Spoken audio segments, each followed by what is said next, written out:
ወልድኪ ነፍሳተ ሶባራየኪ በእሳተ ኩነኔ ዘሃሙ ማርያም ትብሊ በንቲ አዎሙ። በአሁኑ ሰዓት ሰበር ዜና ሰምተዋል። የካቶሊክ ዋና ፖፕ የሆኑት ፖፕ ፍራንሲስ በ88 ዓመታቸው በትናንትናው ዕለት ትንሣኤን ካከበሩ በኋላ በዛሬው ዕለት ማለትም ሰኞ ህይወታቸው ሊያልፍ ችሏል። እንደሚታወቀው ፖፕ ፍራንሲስ እንግዲህ ከሳምንታት በፊት ማለትም ለ5 ሳምንታት በሆስፒታል ነበሩ። በተለያዩ በሽታዎች ሲጠቁ ነበረ። ከሆስፒታልም ዲስቻርጅ ተደርገው ነበረ ወይም እንዲወጡ ተደርገው ነበረ። በትናንትናው ዕለት እንግዲህ የትንሣኤን በዓል አስመልክቶ በቫቲካን እንግዲህ ቡራኬ ካረጉ በኋላ በተጨማሪም እንግዲህ በትናንትናው ዕለት ፖፕ ፍራንሲስ ይህንን ፎቶ ተነስተው ነበረ ከአሜሪካኑ ቫይስ ፕሬዚዳንት ጄዲ ቫን ጋር አብረው ተገናኝተው ነበረ። ነገር ግን አሁን በተሰማ ዜና መሰረት ዛሬ ዕለት ማለትም ሰኞ ዕለት ፖፕ ፍራንሲስ በ88 ዓመታቸው ህይወታቸው ሊያልፍ ችሏል ማለት ነው። ፖፕ ፍራንሲስ በ88 ዓመታቸው ከዚህ ዓለም በሞት መለየታቸው ተሰምቷል። የቫቲካን ቤተክርስቲያን ባወጣችው መግለጫ ሙሉ ህይወታቸውን ለጌታና ለቤተክርስቲያን የሰጡ ነበሩ በማለት ገልጻቸዋለች። በነገራችን ላይ በ100 ዓመታት ውስጥ አውሮፓዊ ያልሆኑ የመጀመሪያው ጳጳስ ነበሩ። ፍጡር ቤዛ መሆን አይችልም። ይግባችሁ። ቤዛ ማለት ስለሌላ ተላልፎ መሰጠት ማለት ነው። ነይ እምዬ ማርያም ቤዛ ነሽ አሉ ለዓለም። እመቤታችን ቤዛ አይደላችም። ቤዛ ልጇ ነው። አትደንግጡ። ሰላም ለእርሱ ይሁን። አባታችን ቡራኪው ተደረሰኝ፣ ጸሎቱትም ደግሞ ታግዘኝ። አሁን የተናገሯት ቪዲዮ ላይ እንግዲህ አንዳንድ ሰው የተወሰነ ጥያቄ ስለፈጠረበት ትንሽ ነገር ለመናገር መጣሁኝ። ብፁዕ አባታችንን እንደሰማችኋቸው ምንድን ያሉን? እሳቸው ቤዛ የሚለውን ቃል እንግዲህ ተርጉሞ የጀመሩት በምንድን ነው? ቤዛ ማለት ተላልፎ መሰጠት ማለት ነው የሚል ነገር አስቀምጧል። ትክክል ነው። ይህም ትርጉሙ ነው ቤዛ ለሚለው ቃል። ልክ አንደኛ ጢሞቴዎስ ምዕራፍ 2 ቁጥር 6 ላይ ራሱንም ስለ ሁሉ ቤዛ ሰጠ የሌለ ቤዛ ሲል ራንሰም እንደማለት ነው፣ ክፍያ ማለት ነው። እና ክፍያ ሆኖ ስለ ሁላችን ስለ ኃጢአት ተላልፎ የተሰጠው ጌታችን ኢየሱስ ነው። እና ከዚህ አንጻር ቤዛ የሚለውን ቃል ስንናገር ይህንን እያሰብን ከሆነ ቤዛ የምንለው ብፁዕ አባታችን እንዳሉትም ያው ከጌታችን ውጭ ቤዛ ሊኖር ማንም አይችልም። እመቤታችንም ሌሎች ቅዱሳን መላእክትም ሆኑ ሌሎች ቅዱሳን ሰዎች ይህንን ነገር አላደረጉትም እና ቤዛችን ጌታችን ኢየሱስ ብቻ ነው። ግን ቤዛ የሚለው ቃል ግን ትርጉሙ ደግሞ ይሄ ብቻ አይደለም ብዬ አስባለሁ። ለምሳሌ አባ ጊዮርጊስ ዘጋስጫ በአርጋኑን መጽሐፉ የቀዳሚው ላይ ቤዛ የሚለውን ቃል ምንም እንኳን ለጌታችን በጣም በተደጋጋሚ ቢሰጠውም ይህን በጣም ቢረዳውም እችኑ ቃል ግን ለእመቤታችንም ደግሞ ሰጥቶ አይተናል። ቤዛ የምትለዋን ቃል ማለት ነው። የቀዳሚው ላይ ምዕራፍ 1 ላይ ለእመቤታችንም ሰጥቶ አይተናል። መጽሐፍ ቅዱስ ይህንኑ ቤዛ የሚለውን ቃል ለሀብት ሰጥቶት ደግሞ አይተናል። ቤዛ የሚለውን ምንድነው? ሀብት የሰው ነፍስ ቤዛ ነው ይላል መጽሐፈ ምሳሌ ምዕራፍ 13 ቁጥር 8 ላይ ምሳሌ ምዕራፍ 13 ቁጥር 8 ላይ የሰው ነፍስ ቤዛው ሀብቱ ነው ይላል። የሰው ነፍስ ቤዛው ሀብቱ ነው። ሀብት የነፍስ ቤዛ ነው ማለት በቃ ሀብት ጌታችን ኢየሱስ ነው ማለት ነው? በፍጹም። ቤዛ የምትለዋ ቃል ለሀብት ተቀጸለች ማለት ኢየሱስ አያደርገውም ሀብትን። ልክ እንደዚህ ሁሉ ለእመቤታችን ቤዛ የሚለው ቃል ስለተቀጸለ እመቤታችንን ኢየሱስ አያደርጋትም። which means ቤዛ የምትለዋ ቃል ነሰሰሪ ለኢየሱስ ብቻ የምትሰጥ ሳይሆን እንደ አገባቡ እንደ መጽሐፍ ቅዱስም እንዳሳየን ሊሰጥ ይችላል። ግን ከምን አንጻር ተናገሩት የሚለው ግን መታየት አለበት። ለምሳሌ መጽሐፈ ምሳሌ ላይ ለሰው ነፍስ ቤዛው ሀብቱ ነው ሲል ምንድነው? ሰው ሀብትን በአግባቡ ከተጠቀመበት ምንድነው? ልክ እዛው መጽሐፈ ምሳሌ ላይ የሚናገረው ነገር አለ። ለድሃ ቸርነትን የሚያደርግ ይላል። ሚኒንግ የሚለግስ ለድሃ የሚሰጥ ለእግዚአብሔር ያበድራል ይላል። ለማን ያበድራል? ለእግዚአብሔር። ለድሃ ስትሰጥ ለእግዚአብሔር እያበደርክ ነው። ለእግዚአብሔር ካበደርክ ደግሞ ለእግዚአብሔር አበድረው አስበው፣ እግዚአብሔር ደግሞ ምን ያደርጋል? ይከፍላል። እዛው ጋር እርሱ ራሱ ደግሞ መልሶ ይከፍሏል ይላል። እግዚአብሔር ማለት ነው። እግዚአብሔር ደግሞ ይከፍልሃል፣ ክፍያህን ከእግዚአብሔር ታገኛለህና ሀብት ያለው ሰው በሀብቱ እንደዚህ ማለት ዊዝ ጉድ ኢንቴንሽን በደንብ በፍቅር ተሞልቶ ድሃን እንደዚህ የሚረዳ ቢኖር፣ ለድሃ እጁን የሚዘረጋ ቢኖር ለእግዚአብሔር እያበደረ ነውና እግዚአብሔር ደግሞ ለዛ ሰው ይከፍለዋልና ከዛ አንጻር እንዲህ ተብሎ ሊነገር ይችላል። ምንም እንኳን አንዳንዴ ደግሞ ሀብት መጥፊያ ቢሆንም ልክ እንደዚህ ደግሞ ለእግዚአብሔር ማበደር አይነት ጉዳይ ውስጥም ደግሞ ሊገባ ይችላል። ግን በፍቅር ሲሆን ማለት ነው የሚሰራው። ከዚህ አንጻር ለምሳሌ መጽሐፍ ቅዱስ በቃ ቤዛ ብሎ ጠራው ሀብትን። ስለዛ ቃላቱን ስንጠቀም ከምን አንጻር ተጠቀም ነው? እመቤታችን እንደው በጸሎት ከማገዙ አንጻር ምናምን እንዲህ ተብሎ ቢነገር ወይም በሌላም ምክንያቶችም በምን ምክንያት ቃሉን ተጠቀም ነው የሚለው እሱን ማሰቡ ጥሩ ይመስለኛል። የተወሰነ እንትን እንዳይል ማለት ነው። ግን ያው ብፁዕነታቸውም ብፁዕ አባታችንም ካሉት ትርጉም አንጻር ትክክል ነው። ያው ጌታችን ብቻ ነው የሚለው ከዛ ትርጉም አንጻር ሲሆን እና እችን የተወሰነ ረዳት በሚለው ነው ይቆየን። ያው ካጠፋው ይቅርታል። ሰላም የተወደዳችሁ የኖር አድማጭ ተመልካቾቻችን፣ አቡነ ገብርኤል በፍኖተ ጽድቅ መድረክ ላይ ስለ ማርያም የተናገሩት ነገር በቤተ ክርስቲያን መምህራንና ምዕመናኑ ዘንድ ቅሬታን ፈጥሯል። ብፁዕ አባታችን ድንግል ማርያም ቤዛዊት አትባልም ብለው ድምዳሜም ሰጥተው ሲያስተምሩም ሰምተናል። ነገር ግን ሙሉ በሙሉ አትባልም ብለን ከምንደመድም እንዲህ ብንል አይሻልም ወይ ሲሉ በርካታ የቤተክርስቲያናችን መምህራን እንዲሁም ደግሞ አገልጋዮች ሐሳባቸውንና ትምህርታቸውን አጋርተውናል። በትረ ማርያም አበው የሚባሉ የቤተክርስቲያናችን መምህር እንዲህ ሲሉ አስተምረውናል።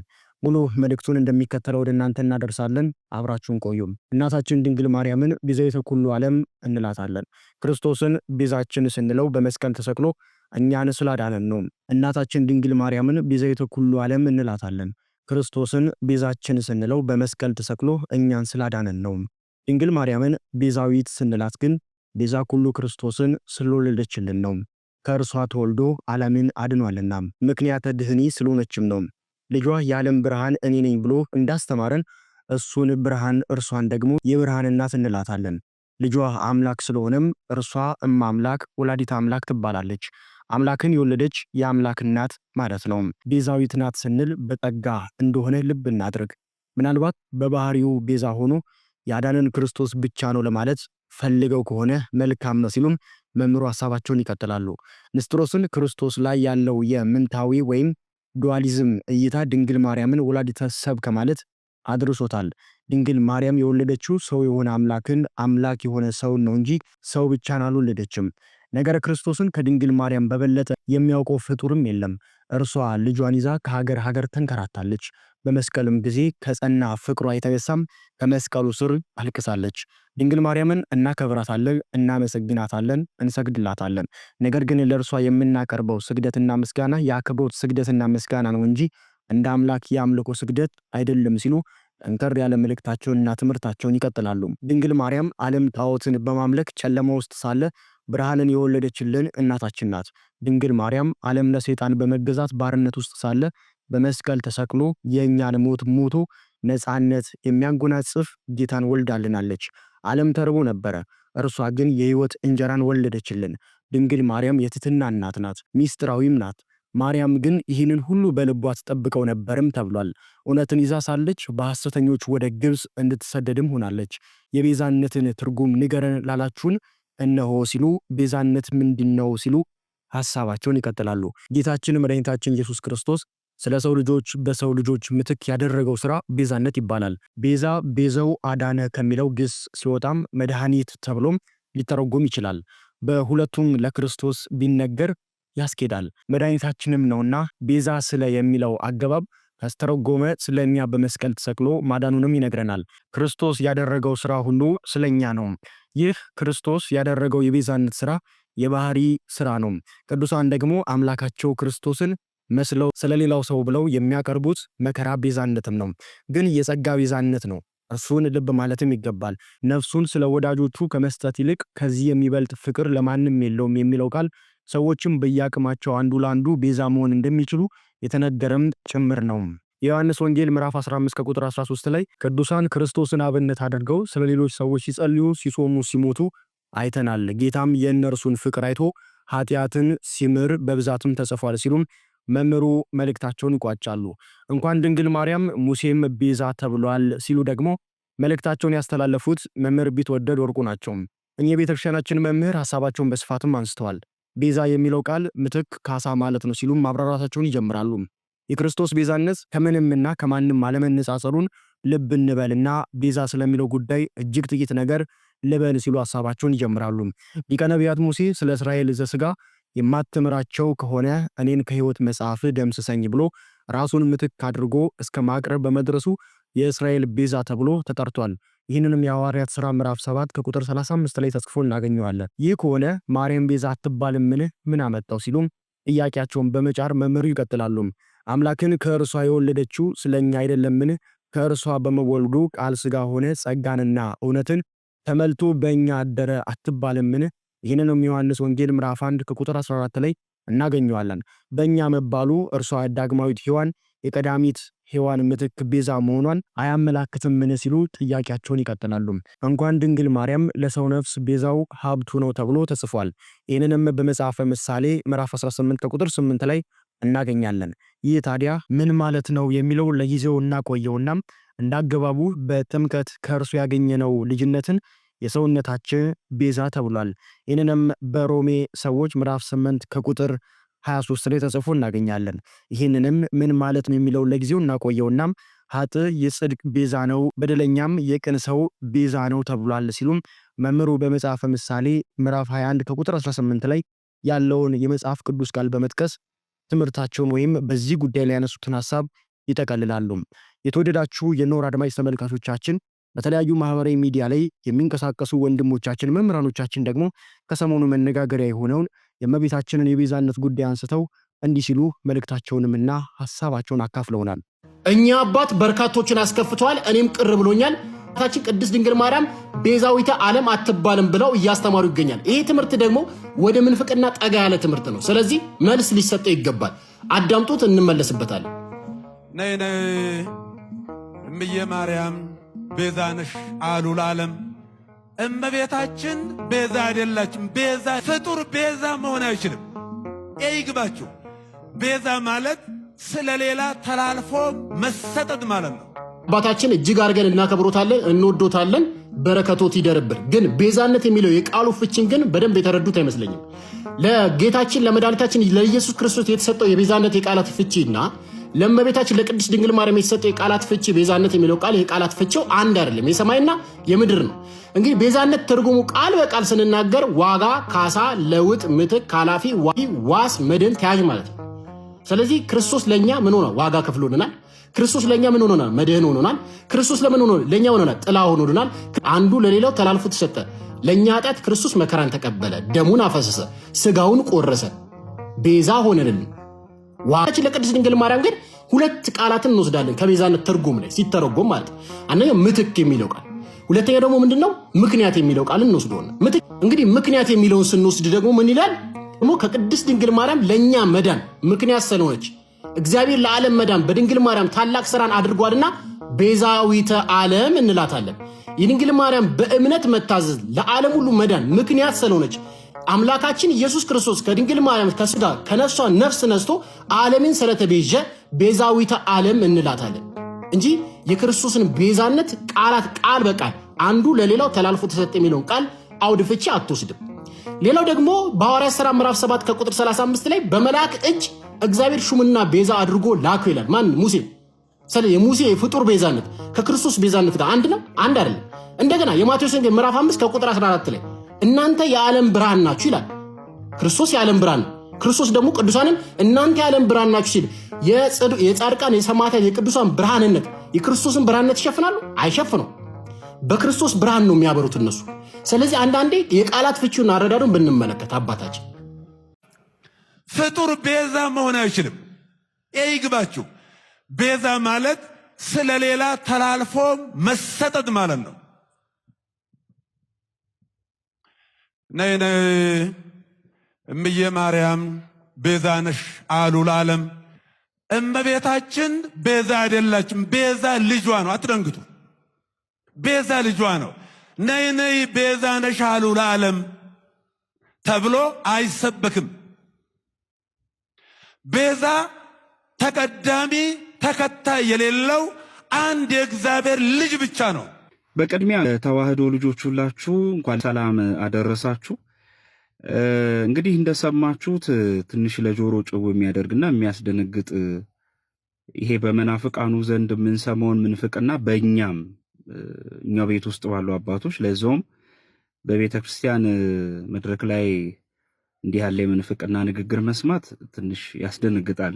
እንግዲህ ወደ ሐሳቡ ስንገባ ጳጳሱ ያቀረቡትን ሐሳብ ስንመለከት የመጀመሪያውና አንደኛው ፍጡር ሆኖ ቤዛ የሚባል የለም የሚል ነው። ሁለተኛው ደግሞ ይሄ ብቻ አይደለም፣ ከፍጡራን መካከል የሆነችው ከፍጡራን ሁሉ በላይ በክብሯ ንጽሕት ቅድስት የሆነችው እመቤታችን ቅድስት ድንግል ማርያም ቤዛዊተ ዓለም አትባልም። በቀጥታ ቋንቋ ቤዛ የሚለው ቃል ሊገልጻት አይችልም፣ ለእሷ ሊነገርም አይችልም የሚል ነው። እንደውም ጭራሽ ምን ዘምረውንም መዝሙር ጠቅሰው ነው ጭራሽ እንዲህ ብሎ የሚሰብክ የሚዘምርም ስህተት ነው ነይ ነይ እምዬ ማርያም ቤዛ ነሽ አሉ ለዓለም የሚለው ምንድነው ስህተቱ ነው የሐሳቡ ወይም የምንፍቅና ያሰኘው ምንድነው? የመጀመሪያው ስህተት ፍጡር ሆኖ ቤዛ የሚባል የለም። ከዛ ደግሞ ይባስ ብሎ ንጽሕት ድንግል ማርያምን ቤዛዊተ ዓለም አትባልም ማለት ይሄ በጣም በጣም ነውርም በጣም ትልቅ ምንፍቅናም ነው። በጣም ስህተት ነው። ሲጀመር ገና ሲጀመር የክርስቶስን ቤዛ ኩሉ ዓለም ብለን ጌታችን ኢየሱስ ክርስቶስን ቤዛ የምንልበት አንቀጽና ቅዱሳንን ቤዛ የምንልበት አንቀጽ ቃሉ ቢመሳሰልም ክብርና መጠኑ ይለያያል። ይህን መጀመሪያ ማወቅ ነው። ቤተ ክርስቲያን እመቤታችንን ቤዛዊተ ዓለም ሁሉ ስትል እውነት ጠፍቷት ነው? የክርስቶስን አዳኝነት ለመሸፈን ነው? ቤዛዊተ ኩሉ ዓለም ስትል ቤተ ክርስቲያን አይ እመቤታችንን ተሰቅላ አድናል እያለሽ ነው? እንግዲህ የመጀመሪያው ሐሳብ ስንነሳ ቤዛ ማለት ምን ማለት ነው የሚለው መጀመሪያ ማየት ያስፈልጋል። ቤዛ ማለት ቀጥታ ስንተረጎመው አለቃ ኪዳኑ ልክፍሊፕ ሲፈቱት በገጽ 266 ላይ እንዲህ ይሉታል። ዋጋ፣ ካሳ፣ ለውጥ፣ ምትክ፣ ኃላፊ፣ ዋቢ፣ ዋስ፣ መድህን፣ ተያዥ፣ ጫማ፣ ጥላ፣ ጋሻ ብሎ ይተረጉሙታል። በአጠቃላይ ዋስ ስለ አንድ ስለተጎዳ ስለ አንድ ስለወደቀ አካል ብሎ ራሱን አሳልፎ ካሳ የሚሆን ተላልፎ የሚሰጥ ስለ ዋስ ማለት ነው። ይሄ ነው ቀጥታ ትርጉሙ። ይሄ ሲባል ግን እንደየግዕዙ አገባብ ግን በጣም ይፈታል። እሱም በሌላ ጊዜ ይሰራበታል። ክርስቶስን ቤዛ ስንል ግን እና ደግሞ እመቤታ ቤዛ ስንል ግን ቃል ቢያመሳስለው መጠነ ክብር ግን ይለየዋል። ይሄ ማለት ግን መጠነ ክብር ስለሚለየው ግን እመቤታችን አትባልም የሚል ፍጹም ክህደት ነው። ክርስቶስን ቤዛ የምንለው ምንድን ነው? ከሶስቱ አካል አንዱ አካላዊ ቃል እግዚአብሔር ወልድ ከባህሪ አባቱ ከአብ ከባህሪ ውእቱ ከመንፈስ ቅዱስ ሳይለይ ከምልአትነቱ ሳይጎድል ከርቀትነቱ መግዘፍ ሳያገኘው ፍጹም ሰው ፍጹም አምላክ ሆኖ በተዋህዶ ተገልጾ ስጋውን ቆርሶ ደሙን አፍሶ የመርገምን የፍዳን ድንጋይ አንስቶ ዳግም በአዳም ርግማና ፍዳ ላንጠየቅ ከመርገመ ስጋ ከመርገመ ነፍስ ያዳነን የቤዥን ቤዛ የሆነን ማንም ሊያነሳ ያልቻለውን ድንጋይ ራሱ በራሱ ያነሳልን ስጋና ደሜን ብሉ ጠጡ ብሎ በስጋና በደሙ ድነትና እናገኝ ዘንድ የሰጠን አንዱ ቤዛችን ኢየሱስ ክርስቶስ ነው። እውነት ነው። ይሄን ለማንም አንሰጥ። እኛም እመቤታችንን ቤዛዊተ ዓለም ስንል ስጋዋን ቆርሳ ደሟን አፍሳ ሰጥታል ብለን ነው አይደለም። ይሄም በደንብ ያውቁታል እርሳቸው። እንኳን እሷ ዮሴፍ መድኃኒት ተብሎ የለ እንዴ? ምን ይደንቃል ይሄ! ዮሴፍ በመጽሐፍ ቅዱስ ውስጥ መድኃኒት ተብሎ ተጠርቷል። እንዲህ ይላል ኦሪት ዘፍጥረት ምዕራፍ 45 ቁጥር 7 ላይ ለወንድሞቹ እንዲህ ይላቸዋል፣ እግዚአብሔርን በምድር ላይ ቅሬታን አስቀርላችሁ ዘንድ በታላቅ መድኃኒት አድናችሁ ዘንድ ከእናንተ በፊት ላከኛል። በታላቅ መድኃኒት ዮሴፍ መድኃኒት ተብሏል። እንኳንም እመቤታችን ቤዛ መባል ከትንሹ ስንጀምር በመጽሐፍ ቅዱስ ውስጥ እኮ ገንዘብ ወይም ሀብት ቤዛ ተብሎ ተጠርቷል። ገንዘብ፣ ተራ ገንዘብ፣ ሀብት ቤዛ ተብሏል። ለምሳሌ መጽሐፈ ምሳሌ ምዕራፍ 13 ቁጥር 8 ላይ እንዲህ ይላል፣ ለሰው ነፍስ ቤዛው ሀብቱ ነው ይላል። ምን ማለት ነው ታዲያ? ይሄ ማለት ከእግዚአብሔር ቤዛነት ጋር አስተካከለ አይደለም። በመጽሐፍ ቅዱስ ውስጥ እንዲህ የሚል ቃል ተጽፎ እናገኛለን። ሐዋርያት ሥራ ምዕራፍ 7 ቁጥር 35 ላይ የሐዋርያት ሥራ ምዕራፍ 7 ቁጥር 35 ላይ ይህንንም ሙሴ በቁጥቋጦ በታየው በመልአኩ እጅ እግዚአብሔር ሹምና ቤዛ አድርጎ ላከው ይላል። ሙሴ ቤዛ ተብሏል። ይሄ ማለት ግን ሙሴ ለእስራኤላውያን ቤዛ አድርጎ ተላከ ማለት ግን ስጋውን ቆርሶ ደሙን አፍሶ ሰጠ ማለት አይደለም። ራሱን እግዚአብሔር አድርጎ በእግዚአብሔር ቦታ ተክቶ ስራ ሰራ ማለት አይደለም። ለዚህ እመቤታችንን እኛ ቤዛ ስንል በክርስቶስ ቦታ እየተካን ነው አይደለም፣ በፍጹም። በመጽሐፍ ቅዱስ ለምሳሌ እንምጣ። ብርሃን ማን ነው? አማኔ ብርሃን ኢየሱስ ክርስቶስ ነው። ብርሃን የዓለም ብርሃን እኔ ነኝ ያለ ኢየሱስ ክርስቶስ በአንጻሩ ደግሞ እናንተ የዓለም ብርሃን ናችሁ ብሏል ሐዋርያት። እና ብርሃን ተመሳሳይ ስላደረገ የሐዋርያት ብርሃን አይባሉም የክርስቶስን ይጋርዳሉ ተብሎ መሰረዝ አለበት ማለት ነው። መጥምቁ ዮሐንስ እኮ የሚያበራ ፋና ተብሏል እኮ። እግዚአብሔር አምላክ ነው፣ ከኔ በቀር ሌላ አምላክ አታምልክ አለ። ሙሴ እኮ አምላክ ተብሏል፣ በፈርዖን ላይ አምላክ አድርጌያለሁ ብሏል። ታዲያ ማለት የሙሴ አምላክነት ከእግዚአብሔር ይተካከላል ማለት ነው? ቃላት ስላመሳሰሉ አንድ ነገር ከዛ ነገር ጋር በክብር ተገብቶ ይነገራል ማለት አይደለም። እንደየአንቀጹ ይተረጎማል። በአዲስ ኪዳንም ጌታ የመዝሙረ ዳዊትን ጠቅሶ ለነቢያት ተርጉሞታል። የእግዚአብሔር ቃል የመጣላቸው እነዚያ እንኳን ምን ከተባሉ አማልክት ከተባሉ ብሏል። ራሱ ጌታ እውነተኛ እረኛ ስለ በጎቹ ነፍሱን አሳልፎ ይሰጣል ብሎ ራሱ በግ እረኛ ብሏል። አማናዊ ቸር እረኛ እውነት ነው። ሐዋርያትን ደግሞ የእረኝነት የጠባቂነት ስልጣን ሰጥቷቸዋል። በጎቼን ጠቦቶቼን ምራ አሰማራ ብሎ ለጴጥሮስ ኃላፊነት ሰጥቶታል። ይሄ ማለት አንድ ነው ማለት ነው አይደለም። ስለዚህ እመቤታችን ቤዛዊተ ዓለም አትባልም ማለት ይሄ ፈጽሞ ክህደት ምንፍቅናም ነው። ቅዱስ ያዕቆብ ዘስሩግ ለምሳሌ በዚህ በኦን ዘ ቨርጅን ወይም በእንተ ድንግልና በሚለው መጽሐፉ ላይ በገጽ 29 እስከ 34 ባለው ላይ ስታነቡት እንዲህ ይላል። ሊቁ ሲናገር አዳምን እንዲሞት ያደረገችው ይላል። በደንብ ስሙ። ያቺ ክፉ ቀን ተለወጠች አለ። እርሱም አለ ከሞት የሚድንባት ሌላ ቀን መጣች ይላል። ዝቅ ብሎ ግን እንዲህ የሚላት ሐሳብ አለች። እባቧ ሳትሆን ገብርኤል ሊናገር ተነሳ። ሔዋን ሳትሆን ድንግል ማርያም ቃሉን ልትቀበል ተዘጋጀች። በተንኮል ቃል የሚያስተው ሳይሆን ሕይወትን የሚያውጅ እውነተኛ ቃል ወጣ። በሞት ዛፍ መካከል የሞት ዕዳዋን በጻፈችው እናት ፈንታ። ቤዛ ማለት ፈንታ ዋስ ማለት አይደለም። በሔዋን ፈንታ የሞታችን ምክንያት በሆነችው ፈንታ ቤዛ ልትሆን ማለት ነው። ስለዚህ ልጇ የአባቷን ዕዳ ሁሉ ከፈለች ይላል። እንደውም ጭራሽ እመቤታ ዕዳ ከፋይ ብሏታል። ይሄ ማለት ግን ክርስቶስ ዕዳ መክፈሉን አቆሞ እመቤታችን ከፈለች ማለት ነው አይደለም። ምክንያት ድነት መሆኗን ነው። ወደ አባ ጊዮርጊስ እንግባ። ሰዓታቱ ላይ እንዲህ ይላል። በመጽሐፈ ሰዓታቱ ላይ ኩሎሙ ለእግዝእትነ ማርያም ላይ እንዲህ ይላል።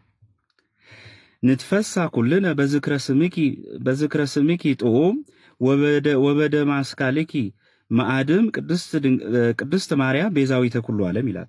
ቃል በቃል ስንተረጉሙ የዓለም ሁሉ ቤዛ ቅድስት ማርያም ሆይ በሚጣፍጥ ስም አጠራርሽና የሚያምር በሆነ ፍሬሽ ክርስቶስ ደም ሁላችን እንደሰታለን ይላል እና አባ ጊዮርጊስ ዘጋስጫ ተሳስቷል ማለት ነው። ሰአሉ ለነ ሐና ኢያቄም ወለድክምዋ ለማርያም ቤዛዊተ ኩሉ ዓለም ይላል። ሐናና ኢያቄም ለእናንተ ሰላምታ ይገባል። የዓለም ቤዛ የምትሆን ወይም የዓለም የመዳኛው ምክንያት አያችሁ፣ ለእመቤታችን ሲቀጸል የመዳ ምክንያት በመሆኗ ቤዛ ትባላለች እንጂ ተሰቅላ አዳነች የሚል ኮንቴክስት አይደለም። ስለዚህ ይኸው ተብላለች እና አባ ጊዮርጊስ ሰዓታቱን ቀደንን ጣለው። ለምሳሌ እንዚራ ሰባቱ ላይ እንዲህ ይላል። የምስጋናሽም ዜና እስከ ምድር ዳርቻ ደረሰ፣ እስከ ውቅያኖስ መጨረሻ ተመላለሰ። በመጀመሪያ የገነት በር በሔዋን በደል ምክንያት ተዘጋ፣ በመሸም ጊዜ በአንቺ ጽድቅ ተከፈተ ይላል። በደንብ ስሙ። በሰይጣን ጦር የቆሰለው የድነት መድኃኒት በአንቺ ተሰጠ። በኃጢአት በደንብ አድምጡ። በኃጢአት የሞተው በአንቺ ጽድቅ ዳነ ይላል። በኃጢአት የሞተው በአንቺ ጽድቅ ዳነ ብሎ ነው ቃል በቃል የሚናገር። እመቤታችን እንዴት ነው ቤዛ መድኃኒት ማትባል? ሌላ ምን ጨምር? ንግሥት ሆይ ዓለም በአንቺ ዳነ ይላል ቃል በቃል። ይኸው እንዚራ ስብሐት ዝማሬው ላይ አባ ጊዮርጊስ ዘጋስጫ ዓለም በአንቺ ዳነ ይላል። ይሄ ማለት እመቤታችን ተሰቅላ ዳለ አባ ጊዮርጊስ ጠፍቶት። ሌላ ምን? ለምሳሌ መስቀልን እንዴ መስቀል ቤዛ ነህ እኮ እንላለን አይደል? ዘውትር ጸሎት ላይ እነሄም ስህተት ነው ማለት ነው። መስቀል ቤዛ ነህ፣ መስቀል መድኃኒተ ነፍስ ነህ እንለዋለን። ስለዚህ ዘውትር ጸሎቱ ስህተት ነው። አይ መስቀልን ቤዛ ያልነው የተሰቀለውን ክርስቶስን እየጋረረ ነው። ይሄ አይደለም በፍጹም ምክንያት በመሆኑ ነው። እንዲህ በጣም ብዙ መጥቀስ ይቻላልና ፍጡር መድኃኒት የለም፣ ቤዛ የለም፣ እንደገና ደግሞ ቤዛዊተ ኩሉ አትበሉ የሚል ይሄ ራሱ ክደት ነው። ድንግል ማርያም ቤዛ ስትባል በሞቷ አዳነችን፣ ደሟን አፍሳ ነፃ ወጣችን ማለታችን አይደለም። የድንግል ማርያም ቤዛ መባል የሔዋን ምትክ የሔዋን ለውጥ ማለት ነው። ሔዋን የመርገምን ድምፅ ሰምታ የሞት መጀመሪያ ቃይልን ወለደች። ድንግል ማርያም ግን የመልአኩ የቅዱስ ገብርኤልን የብስራት ድምፅ ሰምታ የሕይወት መገኛ የሆነውን ኢየሱስ ክርስቶስን ወልዳልናለች። ስለዚህ የሔዋን ለውጥ የሔዋን ምትክ ቤዛ ትባላለች ማለት ነው። ሌላው ቤዛ ኩሉ የምትባልበት ደግሞ እንግዲህ ሔዋን የሁሉ እናት እንደሆነች ድንግል ማርያምም እንደ ለቅዱስ ዮሐንስ በመስቀል ስር ለተገኙ ሁሉ እንደ ቅዱስ ዮሐንስ ለእኛም ማለት ነው ሁሉ እናት ናት። ቤዛ ኩሉ የምትባልበት ለዚህ ነው ማለት ነው። የሁላችን እናት ስለሆነች በመስቀሉ ስር ለተገኘም በሙሉ ሔዋን በዓለም ውድቀት ውስጥ ቀድማ እንደተገኘች ድንግል ማርያም ደግሞ በዓለም ድነት ውስጥ ቀድማ የተገኘች ናትና በሔዋን ለውጥ ቤዛ ኩሉ ትባላለች ማለት ነው። እናታችን የቅድስት ድንግል ማርያም በረከቷ፣ ፍቅሯ፣ እናትነቷ፣ ምልጃዋ ዘወትር ከእኛ ጋር ይኑር። አሜን።